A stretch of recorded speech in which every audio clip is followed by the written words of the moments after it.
Hi, everybody. Welcome to another edition of Packers Unscripted from Packers.com. I am Mike Spofford, joined by my partner in everything Packers, Wes Hodkiewicz. We're coming to you here from our studios at Lambeau Field to preview. Wes, it is here. It is Packers-Bears. It will be Sunday at 3:25 p.m. Central Time at Lambeau Field. First place in the NFC North on the line. Packers-Bears in December with high stakes for both clubs. It doesn't get much better than this. No, it doesn't. And, I'm still going to stay with my original contention. I'm not a huge fan of how this laid out. I really wish the Packers and Bears would have at least played once already. I agree. It felt like it was way too delayed. Now, mind you, the NFL absolutely is in love with this. We just learned that this game in Week 16 at Soldier Field will now be at 7:20 p.m. prime time on December 20th, Saturday, December 20th. And they are just licking their chops at how this thing has worked out here towards the end of the season. No doubt. Now, all that being said, after I have to put down those conditions, this is extremely exciting. And you and I were kind of spitballing back and forth this past week. I was trying to find a more consequential game that has been played between the Packers and Bears at Lambeau Field. Certainly, there was the NFC Championship at Soldier Field. There was the 2013 finale at Soldier Field. There's been times, as you outlined, where the Packers clinched big playoff spots, the Bears clinched big playoff spots, but they both weren't like quote-unquote good at the same time. Right. The Bears have taken everybody by surprise to be 9-3 and sitting atop the NFC right now. Green Bay has clawed itself back into this thing at 8-3-1. And most importantly, the stakes could not be higher. If you win this game, you're kind of in the driver's seat in not only the NFC North, but the entire conference.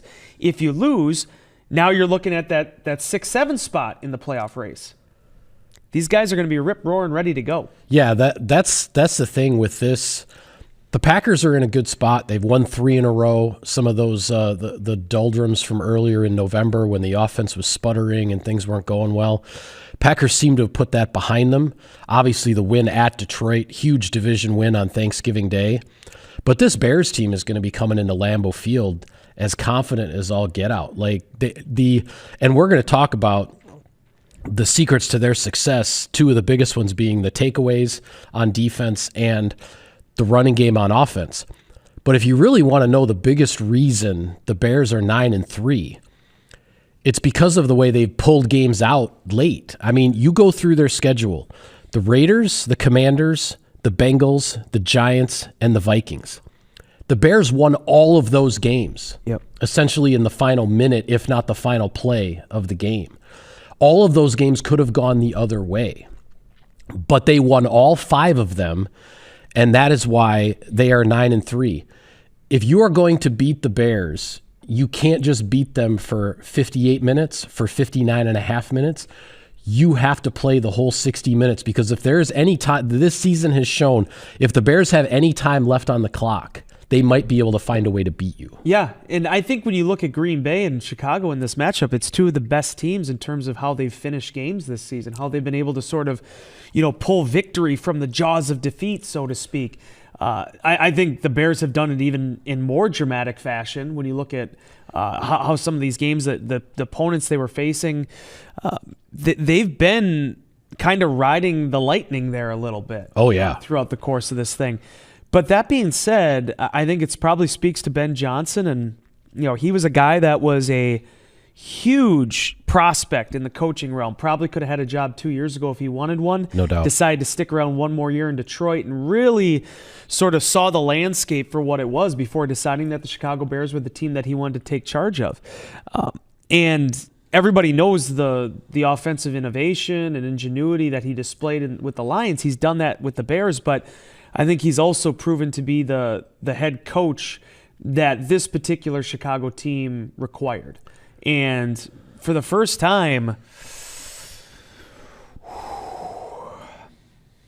I don't want to get too hyperbolic about it, but I mean the first time really since I think Mike Ditka, they have a head coach who has a swagger, a character, almost like a gimmick to him. In Ben Johnson. The guy's ripping his shirt off in the locker room, and how his players are responding to that.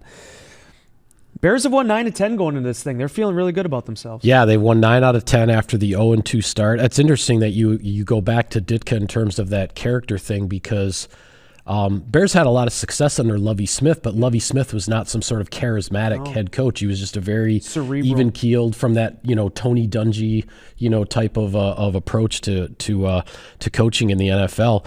With Johnson, it's been, quite frankly, it's been a culture change completely. You don't win as many close games as the Bears have won without changing the culture. They were in a ton of close games with Matt Eberflus as the head coach, and they couldn't win them. And Johnson is the guy who has changed the culture. One thing that hasn't really changed about the Bears, though, is that they have a defense that is predicated on taking the football away. That seems to be the case regardless, and Dennis Allen has come in as Ben Johnson's defensive coordinator, and he's coordinating a Dennis Allen type defense that goes after the ball. They lead the league with 26 takeaways, including a league-leading 17 interceptions. So there's 9 fumble recoveries to go with it. They have forced 14 fumbles, so there have been even more takeaway opportunities out there. And here's the thing, Wes. 25 of their 26 takeaways have come in their 9 wins. Yeah. In their 3 losses, they have only 1 takeaway. If there's a game to protect the football, if there's an opponent from whom to protect the football, it's this. It is, Mike, but it's so much easier said than done. No doubt. I've watched a lot of Bears football the last few weeks, just based on how the schedule is sort of aligned and having some opportunities to see some Sunday action, obviously the Black Friday game against Philadelphia. And it's one thing to look at a stat sheet and be like, wow, that's a lot of takeaways. And then you see the way that a guy like, Kevin Byard, the way he flies in that secondary, the interception he had of Jalen Hurts, who in most cases protects the ball very well. Yep. It is about not just being opportunistic, but finding those moments and seizing them. And I even commented in Insider Inbox, which you had to edit. Byard, I think, is really one of the most underrated safeties in this league. And as much as gets made out of Mike Vrabel left Tennessee and, they let Derrick Henry walk, nobody talks about the fact that they let Byard out the door 2 years ago. Yep. And that Tennessee defense hasn't been the same since he left. And, right. You look at, Ryan Pace and what he's been building in Chicago and some of the acquisitions, it's been hit or miss on some of the draft picks, but some of the signings that he's have been really savvy. It reminds me a lot of what Brian Gutekunst did in those early years where you only have so many picks. You have to find guys that are going to fit the rest of your team. Byard's done that. And obviously the trade for Montez Sweat, he's leading them in sacks this season. The one thing I'll say, and we'll get more into it with the keys to victory, but they've given up a lot of production too. Yep. That's the other side of this, both against the run and the pass.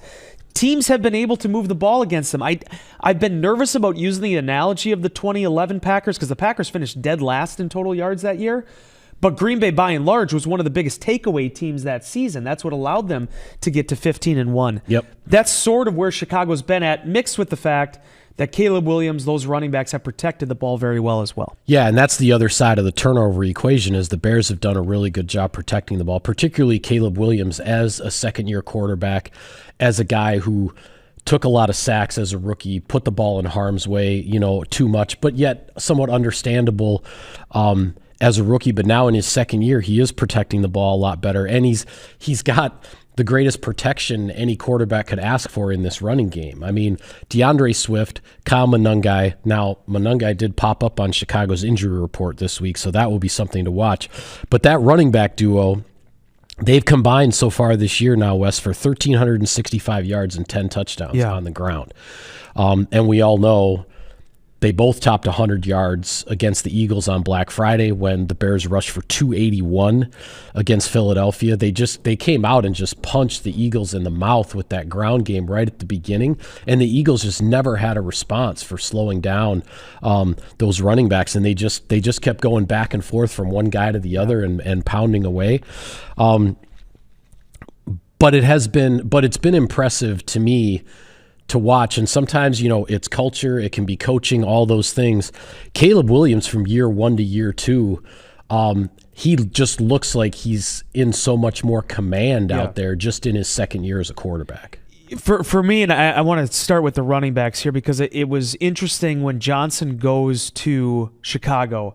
He built the same thing that Detroit built, right? Which coincidentally happened to be one of the former Bears running backs, in David Montgomery. Right. Now you have a former Lions running back that had a little bit of a pit stop in Philadelphia, and DeAndre Swift. That Swift has been a guy, Mike, since day one. I've always said, this guy, if he stays healthy, he's a difference maker. Yep. Keeping him healthy has been the issue. Right. But the fact that when he was down, Monangai, the 22nd running back taken in the draft, stepped up the way he did with a vastly improved offensive line this season, particularly on the interior. They've built their offense around those two guys, and that, in my opinion, has been what's allowed Caleb Williams to make that next step. Because he sees the field the way he sees it. He plays the quarterback position the way he plays it. There's certainly refinements that are going to happen there, but Caleb Williams, that you're not going to change his DNA. And it just seems like the complementary pieces are more intact this season with the Bears. Now, all that being said, Williams does have the lowest completed passing percentage of any NFL starting quarterback right now, meeting that metric for amount of passes attempt. Right. I look at Rome Odunze, who got off to just this incredible start to the season that's kind of slowed down here in the second half. My fantasy football team can speak to that. But they have weapons that can hit you and beat you in different ways. But when they need to get back to their bread and butter, it is those two backs. Running, pass catching, everything. And I feel like Green Bay in this matchup, that's where they got to get to. Well, and Ben Johnson put his stamp on this offense right away in the offseason with the way they went about rebuilding their offensive line. They used trades and free agency to essentially rebuild the whole interior, the two guards in the center spot, all new guys. Their monster at right tackle, Darnell Wright, who was a first-round pick a few years back, is a guy who seems to be coming into his own. That offensive line that was the foundation of Ben Johnson's success, getting the running game going, the play-action pass to help your quarterback. He's doing the same thing in Chicago that he did in Detroit. The one thing I will say about Chicago's offensive line, as much improved as it is, Caleb Williams is under duress a lot. Yeah. He's been sacked only 19 times, which is not a bad number, but he scrambles around back there. He gets out of difficult spots. He is under pressure a lot, and that sack number is only 19, I think more because of Caleb Williams than the guys in front of him. That being said, he is a tough guy to catch. He's a tough guy to bring down. The Packers are going to have to be very disciplined in terms of their rush, but at the same time, this is one of those games, like I've talked about in other instances. You have to earn the right to rush the passer because the Bears will be content to live in 3rd and 2 and 3rd and 3 all day long with their running game. You have to get them into the 3rd and 5 and 3rd and 6 where they're going to have to turn to the pass. And you can't overextend yourself. You can't rush past Williams because he's going to hurt you. This is a guy. What I love about Williams as a quarterback is he runs more than Jordan Love does, but I think their speed is somewhat comparable.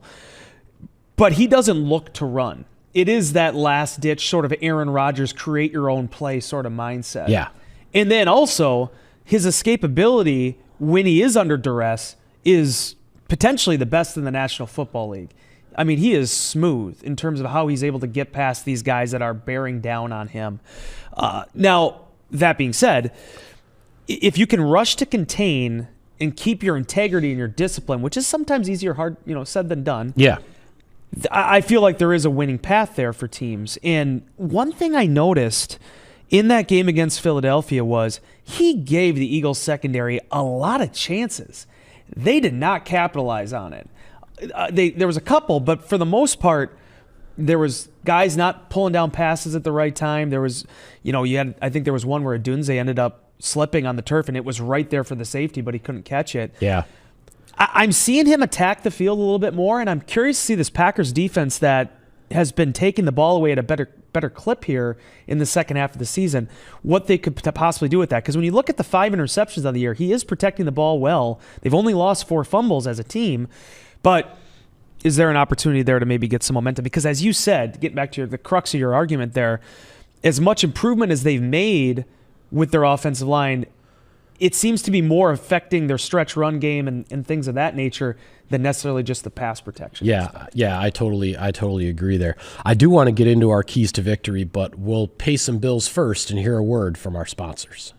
Sirius XM NFL Radio delivers hard-hitting analysis and up-to-the-minute NFL news that true football fanatics need 24/7, 365. At Cousin Subs, we have something for everyone, like our Wisconsin cheese curds, mac and cheese, golden fries, and creamy shakes, all paired with your favorite sub or sub in a bowl. Cousin Subs, 50-plus years of better. Pit Boss Grills, the official grill of Packers tailgating at Lambeau or at your house. Take your game day to the next level with a Pit Boss wood pellet grill. Pit Boss Grills available at Menards. Hey Packers fans, we always knew Lambeau Field was a wonder, but now it's official. Learn more about all the wonders of Wisconsin at travelwisconsin.com/wonders. Welcome back to Packers Unscripted. All right, Wes, keys to victory over the Bears. I'm going to start with this because it's the obvious one. It's protect the football because, as you alluded to, with regard to the Bears' defense, they are 25th in the league in points allowed. They are 26th in the league in yards allowed. This is not a stout defense that makes it difficult for you to move the ball. It's a defense that hunts the football and hunts for turnovers, and that is how they've been effective this year and helping their team win games. If you do not turn the ball over against this defense, you will have opportunities to score a lot of points. Yeah, you will. And I think a lot of this is going to come down to Jordan Love. I mean, something's probably going to have to break in this one, right? Either it's going to be the Packers have been on the streak here of not having a turnover the last 3 games. Chicago, I'd be interested to even see how many times. I know you said that the differential with the games in which they've won where they've had a takeaway, how many times they just haven't even had one this season. I can't imagine it was very many. I believe it's only twice. Yeah, so for one of those two things, somebody's going to have to win that out. The unstoppable force, the immovable object. We'll see what prevails there.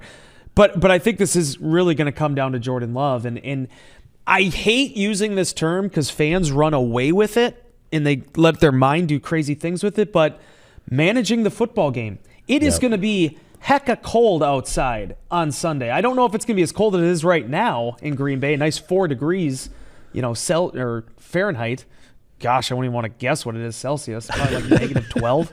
But the fact is that Green Bay has to be able to manage this game. They have to be able to move the chains, protect the football, and allow your running game to be the better unit. If there's big plays to be had, absolutely, you have to take them through the air. And hopefully the Packers will have some reinforcements with some of their receivers here going into this one. But all that being said, I mean, if you play into what the Bears want to do, which is take the football away and execute and generate offense and points off of your mistakes, it is going to be a long late afternoon, early evening at Lambeau Field. Yeah, I mean, the Bears, I wrote this in Insider Inbox earlier in the week. The Bears want you to force the ball. They want you to take a chance. That is how this opportunistic defense gets its hands on the football and makes those momentum-changing type of plays. This is, for all the talk about Chicago's running game, and it's been dynamite, the Bears' run defense is 28th in the league. Right. You can, as you talk about managing the game, you have some control in this game against the Bears' defense if you can run the football, put yourself in good situations, don't fall into their trap of trying to force it, of trying to make something happen that's not there. And I agree with you. A lot of this comes down to Jordan Love, not only in terms of taking care of the ball, but in terms of, the checks he makes at the line of scrimmage and how he sees what the Bears are doing and trying to get the Packers into the best possible play offensively. My whole point in Insider Inbox is this is a game that will test the Packers' discipline in so many ways, and it comes down to the offensive discipline of not forcing it, but then also the defensive discipline of staying in your gaps against the run, of keeping the pass rush lane integrity on Caleb Williams so he doesn't get out and run on you. Every aspect you look at this game of how to beat the Chicago Bears comes down to the word discipline. And I love that you brought up the discipline piece because here's the thing. Let's be honest, Mike. Ben Johnson probably has a game plan that he devised for this first matchup against Green Bay. He is going to look to... He probably devised it back in May. Exactly. This is a guy with the way that he's wired, you have to be prepared for everything. Because as we've seen from him time and time again, they saw it for years with the Lions, against the Packers and against other teams within the division.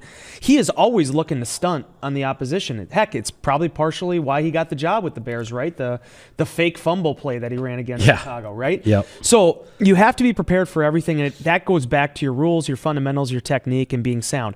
What I love about that from Green Bay's perspective is, particularly on the defensive side of the ball, this is a unit that is not only just dominating at times, and certainly we saw that stat from Elias Sportsbeer, the 4 yards that they allowed in the second half against Minnesota, the fewest that Green Bay's defense has allowed in any half of football dating back to, I think, 1978, right? I mean, it was a stingy performance. It wasn't as stingy against Detroit, but they found their win condition. They found out, okay, what do we have to do to win this game? There was a couple drives I'm sure they wanted back against the Lions. That one where I think they got down in like 4 or 5 plays and basically drove the field in the second half. Yeah. But then they responded. Yeah. Micah Parsons finished strong. I mean, you have guys that have played and have so much experience. Offensively, it's been a work in progress a lot because of how the main skill position players they've had have been banged up, or in Tucker Kraft's case, out for the season. Defensively, that unit has been growing throughout the course of the year. I'm really excited to watch that chess match play out between Jeff Hafley and Ben Johnson. I think those are two of the brightest minds at their respective side of the football, and they're going to be throwing a lot of different stuff at each other. I think that game we see in 2 weeks at Soldier Field will probably be more of the traditional Packers-Bears football game. This one, to me, almost seems like a little bit of it's like a regular season opener in some ways. These teams have seen a lot of film of each other, but how's it all going to come together? Yeah, I agree. This is the one, not so much the rematch in a couple weeks. This is the one where you might see the wrinkles and the surprises. Yeah. Because when you look at the one coming up in 2 weeks, it's going to be on a shorter week, less preparation and all that. And both teams obviously have a big game in between. Well, I mean, let's take a look at the standings and where things are. The Bears are 9-3. The Packers are 8-3-1. So if Chicago wins this game, the Bears are absolutely in the catbird seat in the division. They'll be sitting pretty with 4 games to go and in complete command. If the Packers win, the Packers will vault into first place in the division, and then it will be interesting to see Detroit, coming off of the Thanksgiving loss, they are now 7-5 in third place, but still fighting and not out of this thing by any means. And they have a big game tonight, Wes. Yes, they do. Thursday night football against the Dallas Cowboys, 2 teams that played on Thanksgiving. Now they're playing the following Thursday, which is just what the Packers and Lions did last year as well. But a hot Dallas Cowboys team that had kind of been written off a few weeks ago when they were below 500 and everybody looked at their schedule saying, oh, they got to play the Eagles and then the Chiefs. And, well, look what they did in a span of 5 days. They beat both Super Bowl teams from a year ago. The Cowboys are suddenly 6-5-1. They're trying to chase down the Eagles, who have hit the skids a little bit. This Thursday night game is monster for 2 teams with 5 losses. Yeah. Yep. This is a big one that's going to have a lot of eyeballs on. Well, it's because I think whoever wins is still very much in the thick of this thing, and whoever loses is now officially in that run the table. You got to just win it out to see if you have a chance at anything, right? Because again, I don't think you can sit here and confidently look at a 10-7 record going to get you into the playoffs right now. Not in the NFC. There's just too much divergence between the bottom half of the conference and then what's come up at the top, and then even amongst those teams at the top, how a lot of them have traded and shared victories and losses. Detroit, this is a pivotal game. There's no question about it, because this is the end of their home streak. They have 3 games at home here. You don't want to go 1-2 in those matchups, right? And then secondly, now you got the Los Angeles Rams waiting for you on the other side of this thing going out there. So if you look at how the season has played out, it looks like a Lions win. They've basically traded wins and losses here for the last 2.5 months. Yeah, they haven't been a hot team all year, but they haven't been a struggling team all year either. They got out to that little start of theirs. They lost to the Packers, but then won 4 of the first 5, and ever since then they've been going win-loss, win-loss. Yeah. So I think the challenge for Dallas is how far can you get with one of the league's most potent offenses that also is one of the biggest sieves defensively. Now, they've had some improvements here since Quentin Williams got in the show, but still a lot of yards that they're giving up. Yeah, and that Lions offense, as we saw last week, I mean, they gave the Packers defense everything they could handle. That Detroit offense is dangerous. Detroit's issues have been on the defensive side of the ball, where they've had injuries, especially in the secondary, trying to piece things together, the slow down passing attacks. I mean, this Thursday night game could end up being quite the shootout at Ford Field. Yeah. Take a glance at the other games on Sunday. There isn't really, other than Packers-Bears, which is the game of the week for sure, there isn't much else all that interesting in the NFC. AFC's great. Because the playoff contenders in the NFC are all kind of heavily favored over teams that are below 500. I think the more interesting games are actually in the AFC when I look at the fact that Pittsburgh is at Baltimore and Houston is at Kansas City. The Chiefs are getting close to run the table time if they're even going to make the postseason here. And the Houston Texans have chased down the Indianapolis Colts. I mean, what were the Texans? They were 0-3 to start the year. Yeah. They've now chased down the Colts, and they're threatening, for the lead, along with the Jaguars, of course, too, in that AFC South. So those, both the AFC North and AFC South, there's some interesting matchups. Yeah, and I mean, Indianapolis travels to Jacksonville this weekend too. So I mean, wow. I mean, how that situation has unfolded, where it looked like, okay, the Colts are just taking this thing, no question about it. And now they kind of got the field coming back up on their heels. Yeah, not so fast, my friend, as Lee Corso would say. Right. And then certainly you look at the Los Angeles Chargers, a huge game with implications on Monday Night Football against Philadelphia. Both of those teams sitting at 8-4, as you just talked about. The Eagles trying to pull themselves back into it. And then what do you make out of the AFC North right now? Aaron Rodgers, wrist injury, nose bleeding, 6-6 now Steelers, 6-6 Ravens. Who wants that division? Who's going to take that division? Yeah, and the Ravens just tripped all over themselves on Thanksgiving night against Cincinnati. So, but Cincinnati's so different when Joe Burrow is back. Yeah, well, and here's here's the thing. This is the crazy thing. The Cincinnati Bengals were 3-8. Mm-hmm. Now they have Joe Burrow back. They are 4-8. They play the Buffalo Bills this weekend. If you look at Cincinnati's schedule, if they can beat Buffalo this weekend, they could run it and get to 9-8 and potentially win the AFC North with a 9-8 record. If they lose to the Buffalo Bills, it makes it a lot harder for them. But their schedule after they play Buffalo with Joe Burrow back at quarterback, it lines up for them to run the table. The Cincinnati-Buffalo game on Sunday is an interesting one. How funny is it too if they could? Let's say they run the table, but they don't make. If they end up 9-8 and miss the playoffs again, after this, right? Because they finished strong last year, which is what they did last year. They were the team nobody wanted to play in the playoffs last year, and then they didn't quite get in. Get to the playoffs, right? Hey, last thing I want to close on, because let's talk about really fast what really does matter in the NFC. Packers are looking for somebody to trip up this weekend. Right. Seattle is going to Atlanta. Nothing is going right for the Falcons right now. Can the Falcons have something go their way? The Buccaneers are in a position now that you have the Saints at home. The Saints are very wayward, but if you would fall there, you're now suddenly in a tie with the Carolina Panthers, who are on a bye this week. So, I mean, trying to keep pace there. Washington, Minnesota, both of those teams trying to make something of their season. And then certainly the LA Rams going to Arizona. Jacoby Brissett's playing really well. The Cardinals are not winning games. Right. What are you going to do against that defense? Out of all these little matchups, these little top contenders versus 3 to 4 win teams, if one of those could potentially trip up, would help Green Bay's efforts as well. Yeah, absolutely. And I've got all that laid out in Path to the Playoffs. You do? Which we posted on Packers.com on Wednesday. So if you haven't seen the launch of this year's Path to the Playoffs, it's out there. But yeah, I talk about all those games.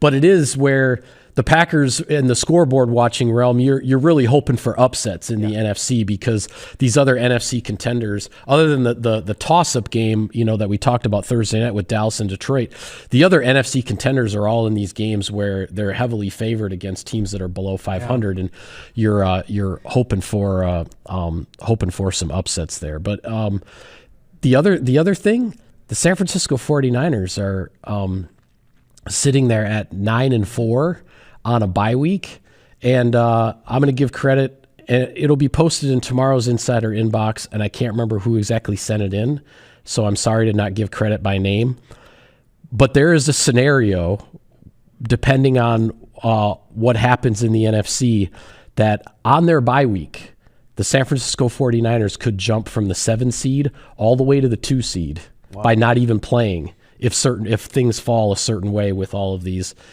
other games. That tells you how crazy this thing is right now and how much crazier it might get as we really hit the stretch run here. We talk about it every year, but I think this is the perfect example of it. Just win and see where everybody, if you can just not blink and somebody else finally misses that musical chair when the music stops, where that could put you. Right. But you have to do it. But to Green Bay, this is the beautiful thing about where the Packers are at. Evan Williams talked about it after the game last week. It's just about controlling what you can control. You have the Chicago Bears twice in 13 days. There's a tough one in the middle there with Denver. You'll worry about that when it gets there. Yeah. But if you can take care of business against the Bears, it sets the table for you perfectly. But you have to be able to do it. But you have to be able to do it against a team that is hot, that is riding high, and the NFL's oldest and best rivalry is front and center here in the month of December. With that, we'll call it a wrap on this edition of Packers Unscripted. Be sure to follow all of our coverage of the team and of Sunday's big game from Lambeau Field. We will have it all for you on Packers.com. For Wes, I'm Mike. Thank you for tuning in, everybody. We will see you next time.